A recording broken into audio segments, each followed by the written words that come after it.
सलमान खान के घर पर फायरिंग करने वाले आरोपी अनुज थापन ने पुलिस की कस्टडी में सुसाइड की कोशिश की थी। वहीं अब अस्पताल में इलाज के दौरान उसकी मौत हो चुकी है। पंजाब के रहने वाला अनुज थापन लॉरेंस बिश्नोई गैंग से संपर्क में था। मुंबई की आजाद मैदान पुलिस इस मामले में एफआईआर दर्ज कर मामले की जांच शुरू कर दी थी। वहीं पुलिस हिरासत के दौरान आरोपी अनुज थापन ने अपनी जान लेने की कोशिश की थी। जानकारी के मुताबिक उसने पुलिस गन से खुद पर गोली चलाई थी। 32 साल के अनुज थापन ट्रक के हेल्पर के तौर पर काम करता था। थापन लॉरेंस बिश्नोई गैंग के संपर्क में रहा और इस पर वसूली और आर्म्स एक्ट के तहत मामले दर्ज थे। तो एक बड़ी खबर से आपको रूबरू करा रहे हैं। सलमान खान के घर पर फायरिंग करने वाले आरोपी अनुज थापन ने पुलिस की कस्टडी में सुसाइड की कोशिश की थी। वहीं अब अस्पताल में इलाज के दौरान उसकी मौत हो चुकी है।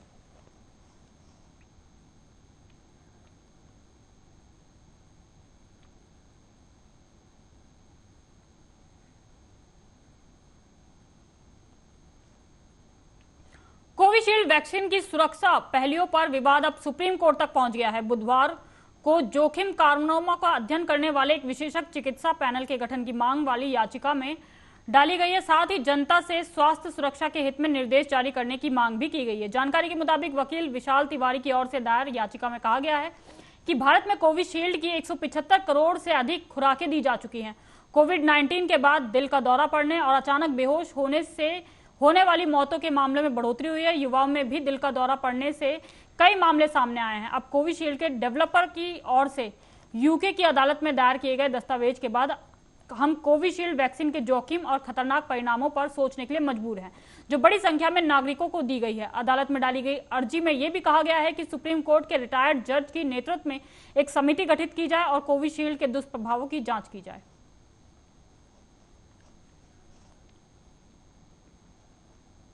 पंजाबी सिंगर सिद्धू मूसेवाला हत्याकांड के मुख्य आरोपी गैंगस्टर गोल्डी बराड़ की अमेरिका में मौत हो गई है। एक अमेरिकी न्यूज एजेंसी ने दावा किया है कि अमेरिका के फेयरमार्ट और हॉल्ट एवेन्यू में मंगलवार शाम 5:25 पर गोल्डी बराड़ को गोलियां मारी गई। गोल्डी बराड़ अपने एक साथी के साथ घर के बाहर गली में खड़ा था।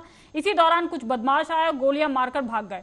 एक चैनल को अमेरिकी पुलिस अधिकारी लेस्ली विलियम्स ने बताया कि 2 व्यक्तियों को अस्पताल में दाखिल करवाया गया, जिसमें एक की मौत हो चुकी है। बराड़ के विरोधी गैंगस्टर अर्श डल्ला और लखबीर ने गोल्डी की हत्या की जिम्मेदारी ली है। दोनों ने यह दावा किया है कि गोल्डी पर उन्होंने दुश्मनी के चलते गोलियां चलाई हैं। फिलहाल लॉरेंस या किसी अन्य गैंगस्टर से इस पे कोई प्रतिक्रिया सामने नहीं आई है।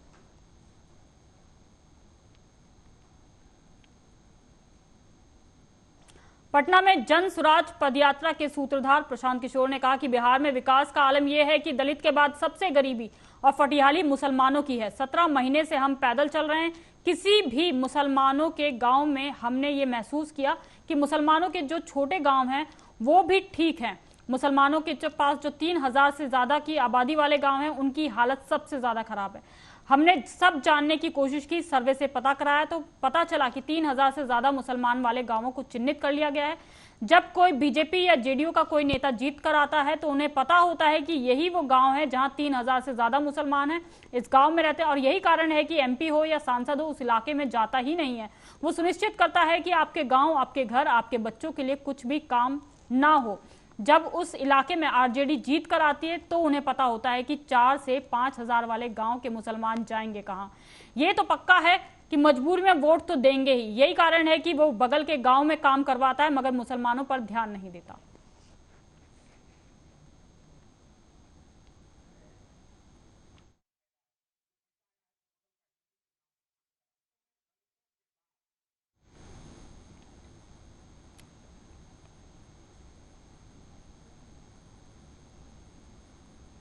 रायबरेली में नामांकन पत्र जमा करने को मात्र अब 3 दिन ही रह गए हैं, लेकिन भाजपा और कांग्रेस की ओर से ना तो प्रत्याशी उतरे हैं और ना ही नामांकन पत्र खरीदा गया है। मंगलवार को तीसरे दिन बसपा और अपना दल के प्रत्याशियों ने नामांकन पत्र खरीदे। अन्य 6 दावेदारों ने भी नामांकन पत्र खरीदे। तीसरे दिन नामांकन पत्र जमा नहीं हुए। अब तक एक पर्चा ही जमा हो सका है। बसपा प्रत्याशी ठाकुर प्रसाद यादव ने 4 सेट में नामांकन पत्र खरीदे। इसके अलावा अखिल भारतीय अपना दल के दावेदार ने भी एक सेट में एक पर्चा खरीदा। राष्ट्रीय किसान श्रमिक पार्टी के दावेदार ने 4 सेट में पर्चा खरीदा है। हिंदुस्तान समाज पार्टी, राष्ट्रीय आदर्श पिछड़ा दलित समाज पार्टी के दावेदार ने एक एक सेट पर्चा खरीदा और 3 निर्दलों ने से 4 सेट पर्चा खरीदा। इस प्रकार मंगलवार को 8 दावेदारों ने 15 सेट पर्चा खरीदा है। पर्चा खरीदने में भाजपा और कांग्रेस सबसे पीछे हैं, जबकि नामांकन पत्र जमा करने की अंतिम तिथि 3 मई है।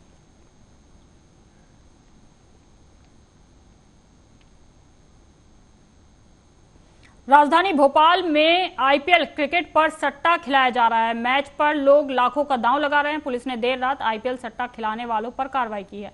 राजधानी भोपाल की पुलिस ने आईपीएल क्रिकेट पर सट्टा खिलाने वाले 3 आरोपियों को गिरफ्तार किया है। आरोपियों की गिरफ्तारी के बाद सट्टा खिलाने वाले 3 बड़े बुकियों के नाम सामने आने की संभावना है, जिससे बड़े सट्टा गिरोह का भांडाफोड़ हो सकता है। फ्री जेम्स लॉन से पुलिस ने मोबाइल, लैपटॉप और करोड़ों के हिसाब किताब की डायरी भी बरामद की है। पुलिस तीनों आरोपियों से पूछताछ कर रही है। पूछताछ के दौरान शहर के कई बड़े सट्टा खिलाने वाले बुकियों के नाम सामने आए हैं। पकड़े गए आरोपियों का नाम दीप बजाज, हनीलाल और रितेश आसूदानी है। कोहे फिजा थाना पुलिस ने ये सिटोरियों को गिरफ्तार किया है।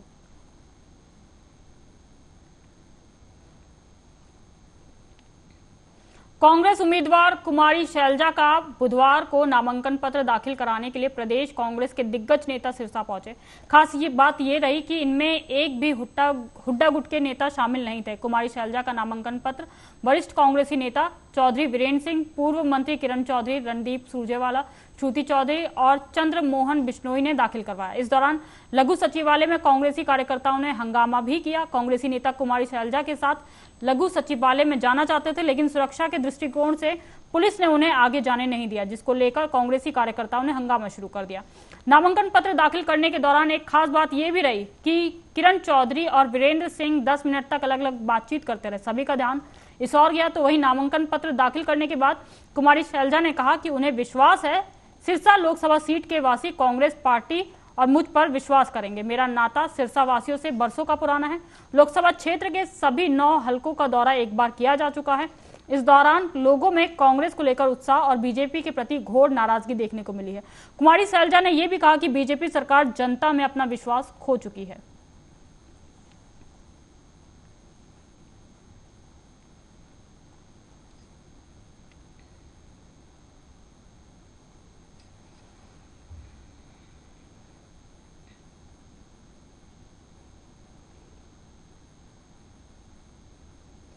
आगामी 7 मई को होने जा रहा मतदान में हिस्सा लेने वाले भिंड जिले के प्रमुख होटल और रेस्टोरेंट में विशेष ऑफर दिया जाएगा।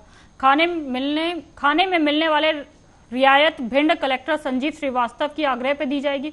इस दिन मतदान के बाद अंगुली पर लगी सिहाई दिखाने पर शहर के कई प्रमुख होटल और रेस्टोरेंट पे 10% तक बिल में रियायत दी जाएगी।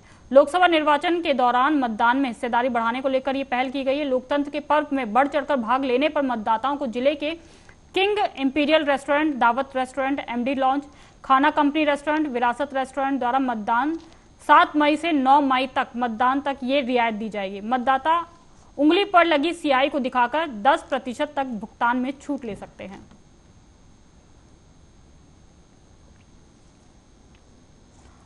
मोहगांव के जयसवाल पेट्रोल पंप पर पेट्रोल भरने के बाद बाइक में आग लगने की घटना सामने आई है। इस घटना से लोगों के बीच अफरा तफरी का माहौल बन गया। बाइक में आग लगने की घटना सीसीटीवी कैमरे में भी कैद हो गई। पेट्रोल पंप में मौजूद कर्मचारियों ने किसी तरीके से आग पे काबू पाया। वहीं समय रहते एक बड़ा हादसा होने से भी टल गया।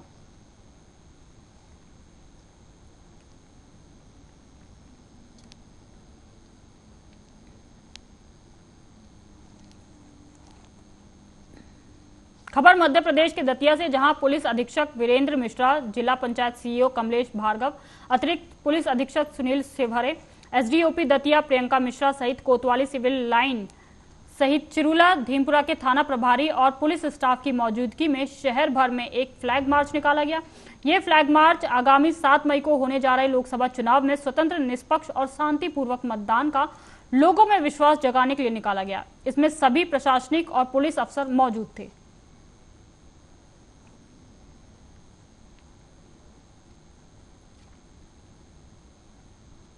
आरजेडी और कांग्रेस के सीट शेयरिंग कर एक साथ बिहार में लोकसभा का चुनाव लड़ रही है, जबकि तमिलनाडु के पूर्व डीजीपी करुणा सागर ने अपनी पूर्व दल आरजेडी का दामन छोड़कर कांग्रेस के साथ जुड़ने का निर्णय लिया है।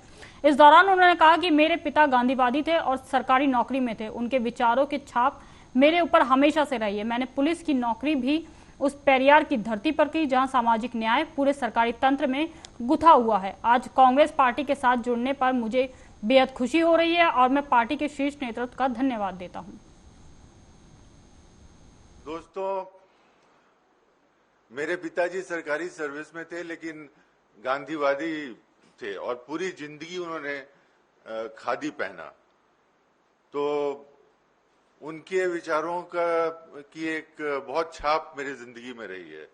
उसके बाद जो हमने पढ़ाई की, दिल्ली विश्वविद्यालय से इतिहास की पढ़ाई की और फिर तमिलनाडु में पुलिस की नौकरी की, तो मेरी विचारधारा हमेशा से प्रगतिशील रही।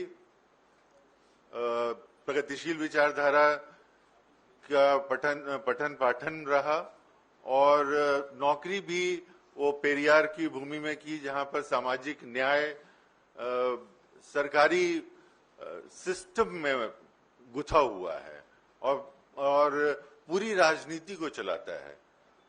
तो इसलिए चूंकि मैंने कहा इतिहास का विद्यार्थी हूं, मुझे आज गूज बम्प्स हो रहे हैं ये देखिए, क्योंकि मॉडर्न इंडियन हिस्ट्री जो है, आधुनिक भारत का जो इतिहास है और कांग्रेस का इतिहास है, दोनों में अन्योन्याश्रय संबंध है। कांग्रेस नेता सुप्रिया श्रीनेत ने कहा कि बीजेपी प्रज्वल रेवन्ना के बारे में सब कुछ जानती थी, इसके बाद भी नरेंद्र मोदी ऐसे व्यक्ति को साथ लेकर घूम रहे हैं। जब सच्चाई बाहर आई तो बीजेपी के लोगों ने भ्रम फैलाना शुरू कर दिया। बीजेपी कह रही है कि प्रज्वल रेवन्ना के ड्राइवर ने इसकी जानकारी कांग्रेस के साथ साझा की, जो कि बिल्कुल झूठ है। ड्राइवर ने कहा कि उसने सारी जानकारी बीजेपी के नेताओं को दी थी। देश की आधी आबादी पूछ रही है कि ऐसा क्यों होता है कि जहां भी महिलाओं के साथ अपराध हो वहां बीजेपी शामिल होती है। बीजेपी सब कुछ जानती थी और उसके बाद भी ऐसे व्यक्ति को नरेंद्र मोदी साथ में लेकर घूम रहे हैं, ऐसे व्यक्ति को प्रोत्साहित कर रहे हैं, सब कुछ जानने के बावजूद भी। और अब मैं आगे की बात करूं, जब ये खबर सामने आई तो बीजेपी के लोगों ने भ्रम फैलाना शुरू, झूठ बोलना शुरू किया। As usual they resorted to lies, and one of the big lies was that the driver had shared the details with Congress leadership. Absolute nonsense, absolute lies. The driver is now on record, the driver is now on camera to say he has not shared any evidence, any pen drive with any Congress leader. He has only shared all of this with BJP leaders. He has shared it with Devaraj Gowda, he has shared it with the others, he has not shared it with the Congress. तो जिस बात पर BJP को कान पकड़कर इस देश की महिलाओं से माफी मांगनी चाहिए।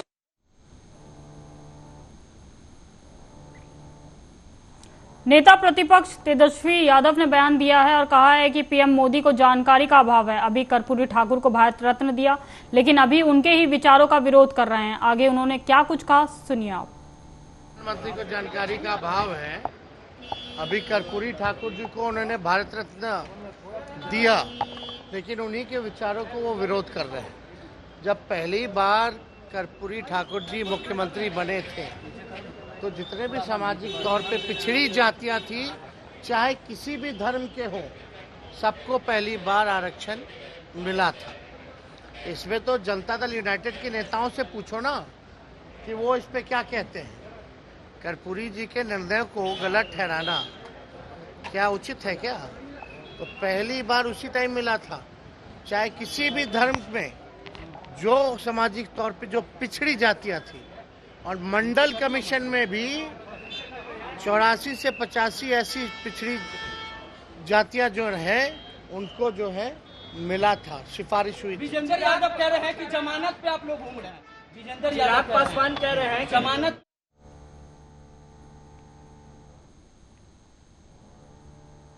बीजेपी प्रवक्ता प्रभाकर मिश्रा का बयान सामने आया है। उन्होंने कहा कि कांग्रेस एससी, एसटी और ओबीसी का आरक्षण छीनकर मुसलमानों में बांटने की पुरजोर कोशिश कर रही है, लेकिन पीएम मोदी के रहते ऐसा कभी नहीं हो सकता। और उनके शागिर्दों ने तुष्टीकरण की नीति पर चलते हुए न सिर्फ राजनीति को दूषित किया, बल्कि समाज में नफरत के बीज भी बोए। आज कांग्रेस एससी, एसटी, ओबीसी का आरक्षण छीनकर मुसलमानों में बांटने की पुरजोर कोशिश कर रही है, लेकिन पीएम मोदी के रहते ऐसा कभी नहीं हो सकता। धर्म के आधार पर आरक्षण कभी लागू नहीं होने दिया जाएगा।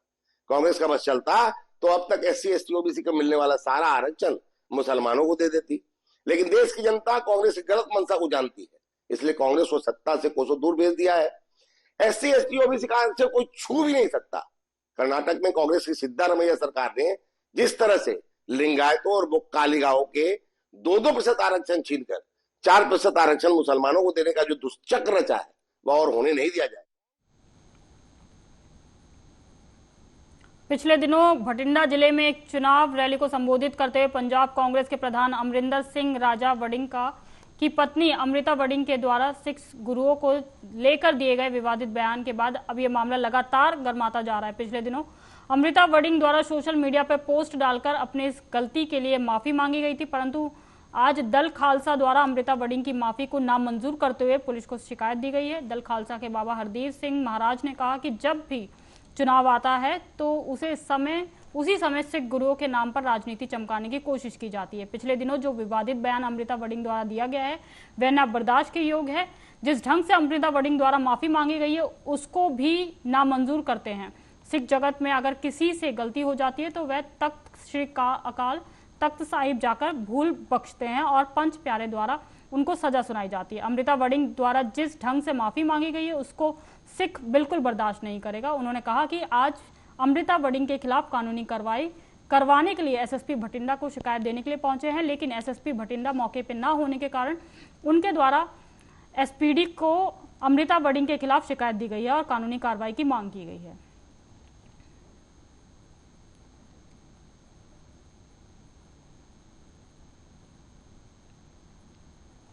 रायबरेली और अमेठी में अभी तक कांग्रेस ने कोई प्रत्याशी नहीं घोषित किया है। अभी तक अगर रायबरेली की बात करें तो रायबरेली में प्रियंका गांधी की चर्चा जोरों पे है, लेकिन 2 दिन बचे हुए हैं। ऐसे में लोग अब असमंजस में हैं कि आखिर कांग्रेस की तरफ से कौन रायबरेली सीट पर चुनाव लड़ेगा। इस बीच रायबरेली जिले के लालगंज ब्लॉक में स्थित कनकापुर गांव के लोगों ने तो आज गांव के बाहर एक बैनर लगाकर उसमें लिखा है कि प्रियंका नहीं तो वोट नहीं। गांव के लोगों ने कहा कि अगर प्रियंका गांधी रायबरेली से चुनाव नहीं लड़ती हैं तो हम लोग मतदान का बहिष्कार करेंगे, क्योंकि हम लोगों का नाता गांधी परिवार से वर्षों पुराना है। ऐसे में हम लोग चाहते हैं कि गांधी परिवार से प्रियंका या राहुल कोई भी रायबरेली से चुनाव लड़े। अब आप खुद ही सुनिए क्या कह रहे हैं लोग। रायबरेली से अगर प्रियंका गांधी को वोट टिकट नहीं दिया जाता है, सांसदी नहीं लड़ाई जा रही है, तो हम लोग जो है वोट का बहिष्कार करेंगे।